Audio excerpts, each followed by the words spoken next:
Hey everyone, it's been over 2 minutes. I haven't been raped yet in this patriarchal world. Mostly because that's a mystical idea that isn't real. Stop playing. Break free from your chains, to break free from your cage. Hi, I'm Diana Davison. Now the last couple of weeks I started talking about how feminism is a religion and it has its roots in something called theosophy.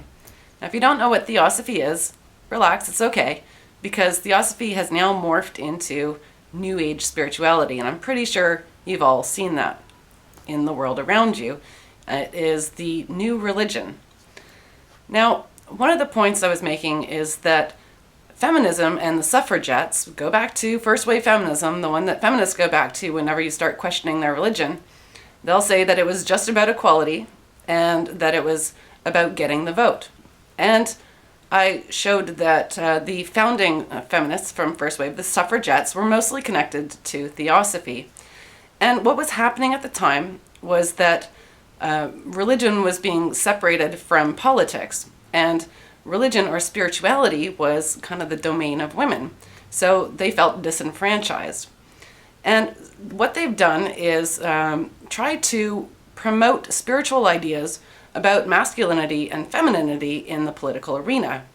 I think most modern people agree that religious ideas do not belong in politics, and it is my suggestion that whenever issues about masculinity, toxic masculinity, or any divine nature about women, including things like how they're more compassionate and they're spiritually superior and that they suffer more from war, that women are the primary victims of war, as Hillary Clinton has said.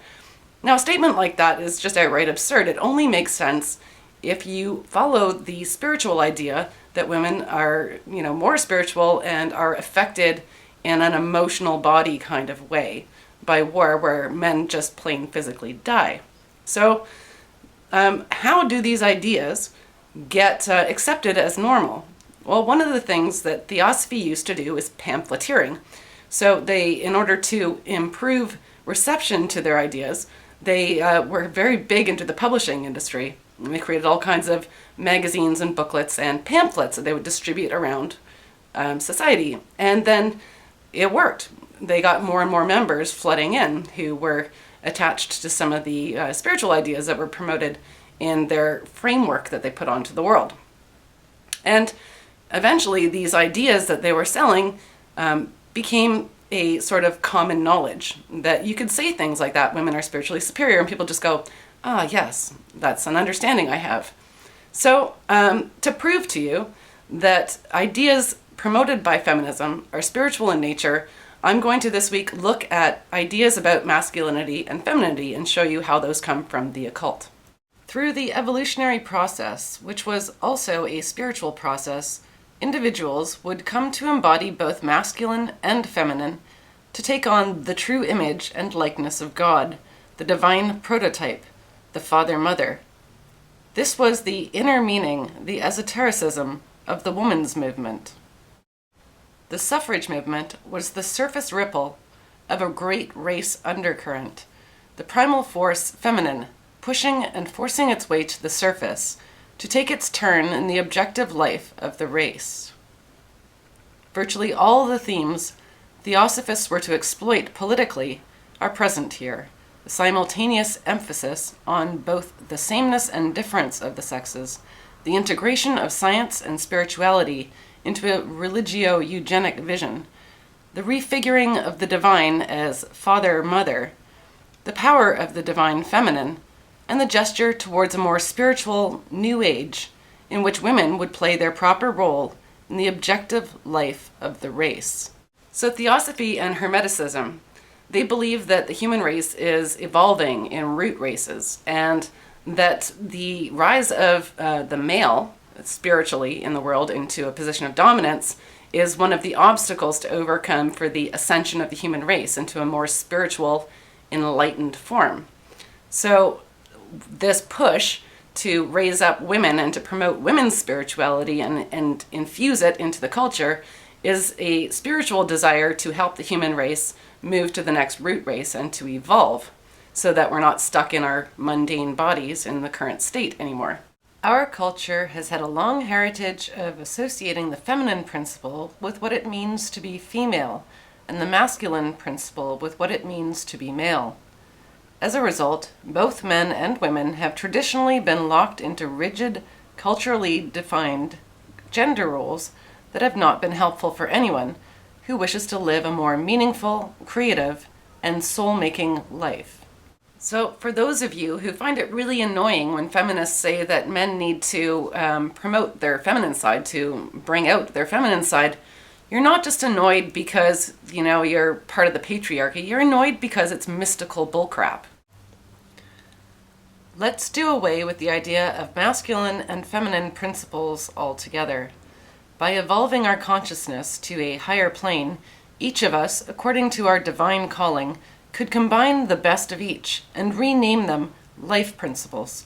Society could do the same. By doing this, we could then engage substance and energy more harmoniously to contemplate our sacred union with the principle of presence. Social justice warriors, anyone? All right, so let's move on to Mitch Horowitz. He wrote a book called Occult America, and he made very strong connections between feminism and the suffragettes and the New Age spirituality that was sweeping the nation in the form of women leaving their homes and becoming trance mediums, wandering the country, just in massive numbers in the early to mid 1800s. All right, so this is Mitch Horowitz from his site. I'll put links below.